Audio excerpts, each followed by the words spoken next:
In the vast, silent archives of the cosmos, the earliest chapters have long remained unread, their pages stuck together by the fog of deep time.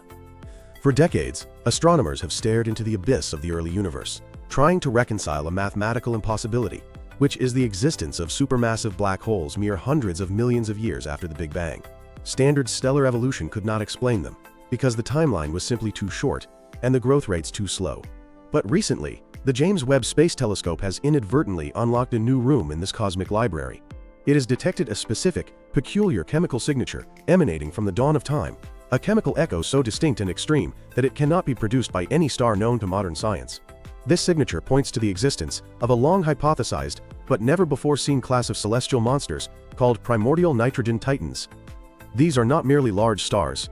They are leviathans of 10,000 solar masses, burning with a fury that dwarfs entire galaxies, forging the heavy elements that would one day seed life, and collapsing to become the anchors of the first galaxies. Today we are going to dive deep into the story of their discovery, their impossible physics, and how they solve the greatest riddles of the early universe. To understand the magnitude of this discovery, we first need to understand the crisis in cosmology known as the nitrogen anomaly. In our local universe, nitrogen is a common element, produced leisurely by intermediate mass stars as they age. When astronomers look at a galaxy, they expect the ratio of nitrogen to oxygen to follow a predictable scaling relation. As a galaxy evolves and creates more metals, both nitrogen and oxygen abundance rise in tandem.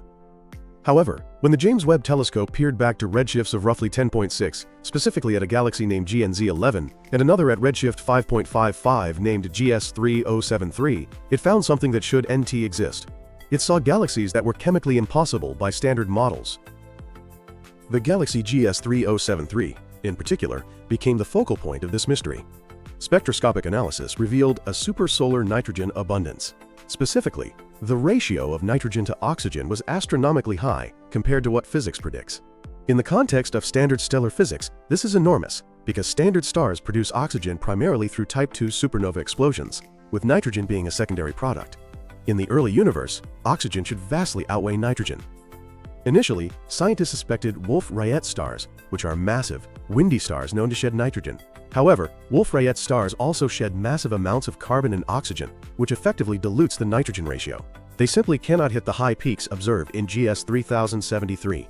The data presented a paradox. How do you flood a young galaxy with nitrogen without also flooding it with the carbon and oxygen that usually accompany it?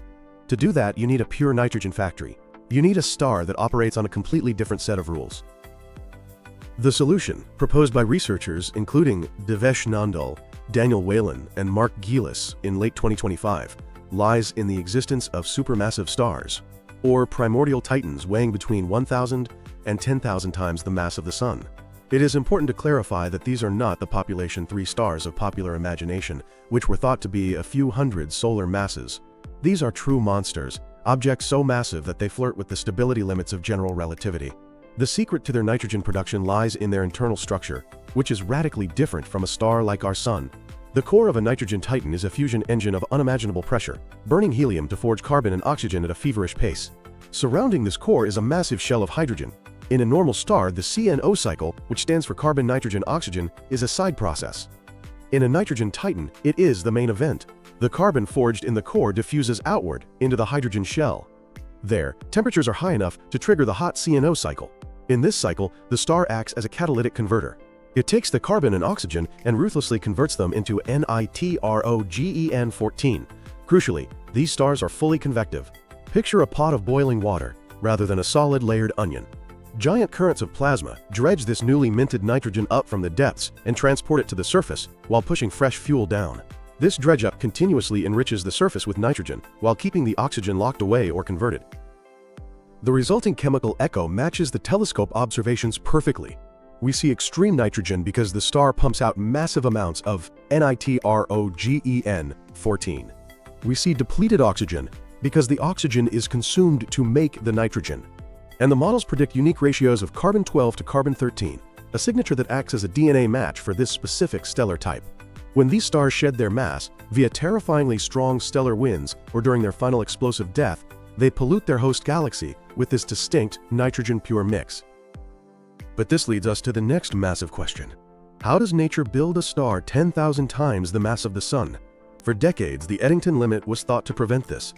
As a star grows, its brightness increases.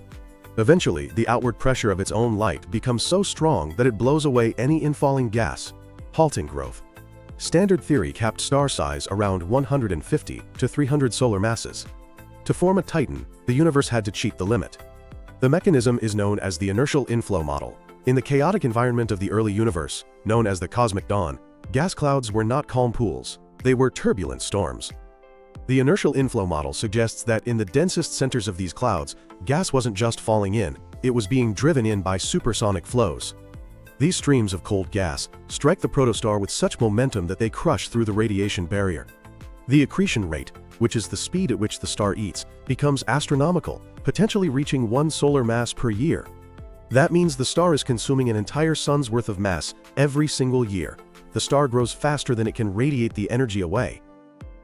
This formation scenario actually solves another long-standing mystery closer to home, which is the enigma of globular clusters. Astronomers have known for years that the ancient globular clusters orbiting the Milky Way contain multiple populations of stars with weird chemical abundances. Specifically, they have high nitrogen and sodium, but low oxygen. This is the exact same signature seen in the distant galaxy GS 3073. The conclusion is staggering. Globular clusters are the fossils of these nitrogen titans. Billions of years ago, when the Milky Way was forming, its globular clusters were likely birthing grounds for these 10,000 solar mass monsters. The titans formed in the center, polluted the remaining gas with nitrogen, and then died. The thousands of smaller stars we see in the cluster today formed from that polluted gas, inheriting the chemical echo of the dead titan.